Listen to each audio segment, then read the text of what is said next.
Мынандай сұрақ келген екен. Саламатсыз ба? Бірінші қызымнан соң 2 айдан соң спираль салдырып тастадым. 1,5 жыл болды. Неше жылдан соң ауыстырып отыру керек спиральді? Жалпы білесіздер ме, қыздар, спиральдің бізде түрлері бар, білесіздер.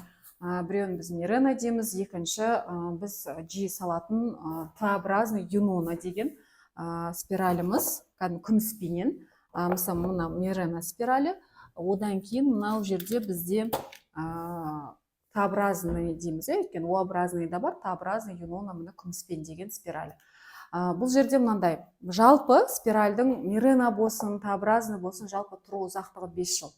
Оны ұзақ тұрғызуға болмайды. Максималды түрде мынау Т-образный именно Юнонаны біз 7 жылға дейін салып тұруға болады деп рұқсат береміз, бірақ одан асыруға болмайды. Өйткені бұл бөгде зат болғаннан кейін бұл жаңағыдай шіруі мүмкін, бұның сұрауға өтуі мүмкін деген секілді. Сол үшін сіздің ағзаңызға кері әсерін тигізуі мүмкін. Сол үшін бұны алып тастаған жөн. Миренаны 5 жыл, ал мына спиральді күміспен дегенімізді 7 жылға дейін максималды түрде.